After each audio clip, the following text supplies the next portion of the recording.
ಅಲ್ಲ ಗಾಡಿ ಹಚ್ಚಿ ಅಂತ ಹೇಳ್ತೀರಾ, ಇಷ್ಟೇ ಧೈರ್ಯ ನಿಮ್ಗೆ? ಸಾರ್ವಜನಿಕರು ಅಂದ್ರೆ ಅಷ್ಟು ಕೀಳಾಗಿದ್ಯಾ ನಿಮ್ಗೆ? ಅಷ್ಟು ಸುಲಭವಾಗಿ ನಿಮ್ಮ ಅಧಿಕಾರಿ ಹೇಳ್ತಿದ್ದಾರೆ, ನೀವು ತಿಂತೀರಾ? ಗಾಡಿ ಮೂವ್ ಮಾಡಿ, ಬೇರೆ ಕೆಲಸ ಗಾಡಿ ಮೂವ್ ಮಾಡು ಅಂದಾಗ ಹೆಂಗ್ ಮಾಡೋದು ನೀವು ಗಾಡಿನ?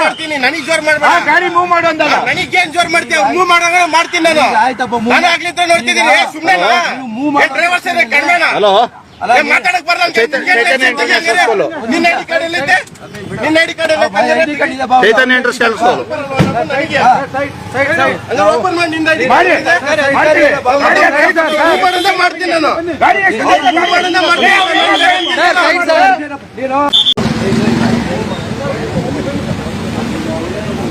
ಅಲ್ಲ ಗಾಡಿ ಮೂವ್ ಮಾಡಿ ಅಂದಿದ ತಕ್ಷಣ ಎಷ್ಟು ಧೈರ್ಯ ಸರ್ ನಮ್ಮೆಲ್ಲ ಸಂಪರ್ಕ? ನಡೀರಿ ಸರ್. ವಿಡಿಯೋ ಸಮೇತ ಆಗಿದೆ, ವಿಡಿಯೋ ಸಮೇತ ಆಗಿದೆ, ಲೈವ್ ಅಲ್ಲಿ ನೋಡ್ತಾ ಇದೆ ವಿಡಿಯೋ.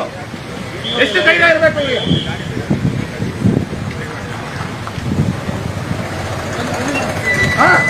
ಅಲ್ಲೇ ರೋಪ ಈಗ ಹಾಕಪ್ಪ ರೋಪು.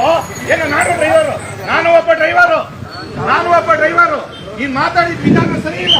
ಹೆಂಗೆ ಹತ್ತಿಸ್ತೆ ಅವ್ರು ಹೇಳಿದ್ರು ಅಂತ ಹೇಳ್ಬಿಟ್ಟು ಗಾಡಿ ಹಚ್ಚಿ ಲೈವ್ ಅಲ್ಲಿ ಇದೆ, ಪ್ರತಿಯೊಂದು ಇದೆ, ನಾನೊಂದು ಮನುಷ್ಯ. ಲೈವ್ ಅಲ್ಲಿ ಇದೆ, ಸುಳ್ಳು ಹೇಳ್ಬೇಡ.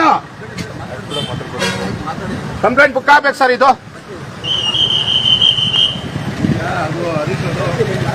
ಇಲ್ಲ ನಾವು ಯಾವುದೇ ಕಾರಣಕ್ಕೂ ಕಂಪ್ಲೇಂಟ್ ಬುಕ್ ಆಗದೆ ಬಿಡಲ್ಲ. ಗಾಡಿ ಇಲ್ಲಿಂದ ಹೋಗ್ಬಾರ್ದು, ಕಂಪ್ಲೇಂಟ್ ಬುಕ್ ಆಗ್ಬೇಕು, FIR ಆಗ್ಬೇಕು ಇಲ್ಲಿ. ಅದೆಂಗಾಗುತ್ತೆ ನೋಡೋಣ.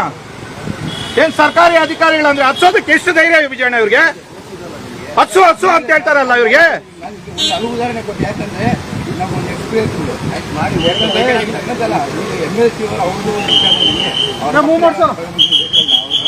ಎಲೆಕ್ಷನ್ ಡ್ಯೂಟಿ ಅಂತ ಹೇಳಿದ್ರೆ ಇಲ್ಲಿ ಬರ್ಬೋದಾ ಸರ್? ಗಾಡಿ ತಗೊಂಡು ಎಲೆಕ್ಷನ್ ಡ್ಯೂಟಿ ಅಂತ ಮಗಳು ಬಿಡೋದು ಬರ್ಬೋದಾ? ಗಾಡಿ ಇಲ್ಲ, ಯಾರು ಕೇಳೋರು ಮಾಡೋರು ಇಲ್ಲ ಅನ್ಕೊಂಡಿದ್ದಾರೆ ಇವ್ರಿಗೆ.